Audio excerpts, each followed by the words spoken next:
How great is this cool watch that Apple's unveiled that a bunch of investors had to bail from Fitbit and the stock dropped so much? Well, this is going to be a do or die moment for the Apple Watch because, as you have reported, results so far have been disappointing enough that they buried the Apple Watch revenue in a great big number. So this Apple Watch Series 4 is going to be watched very closely.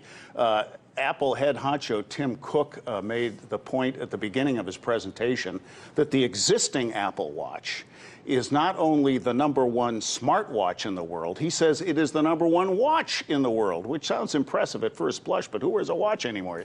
I have the time on my phone. That said, what I found clever about this new watch is demographic. It seems to be playing to folks our age, baby boomers. None of us are getting any younger, so these health apps are conspicuous. The Apple Watch Series 4 is the first smartwatch ever to have FDA-approved A-fib sensors. This is big. How about I've fallen and I can't get up? They've got a sensor that if you don't get up soon, it'll make an SOS call for you. And you mentioned sleep tracking before. One analyst who attended the big event yesterday said, well, they haven't improved the battery life, so let's see if the watch goes to sleep before you wake up.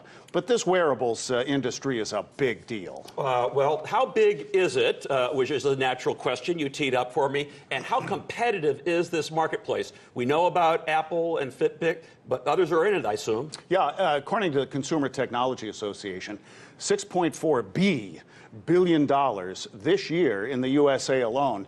And we tend to think of it as a fitness thing that goes on your wrist, but sensors are everywhere now. None of us are getting younger. So digital therapeutics is big, $2 billion this year. They forecast $9.4 billion by 2025. L'Oreal has a little sensor that you could mistake for nail polish, and it'll talk to your smartphone and warn you about UV rays and exposure. And there's a smart mouth guard athletes wear that attacks fatigue by tracking the lactate in your saliva. So sensors are everywhere, and we no longer think of consumer technology as having a keyboard.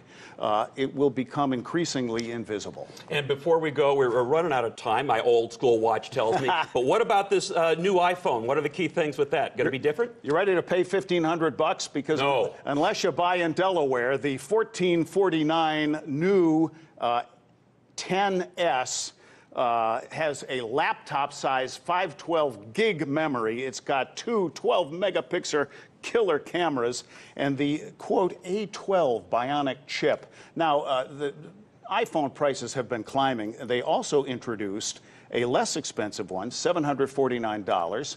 It's an aluminum box. It's only got one camera.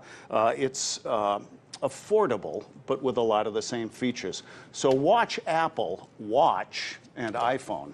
Holland Cooke, host of The Big Picture. Thank you, Holland. You bet, Appreciate Kamish. it. How would you feel if your next cup of coffee wasn't given to you by a person, but delivered by a drone?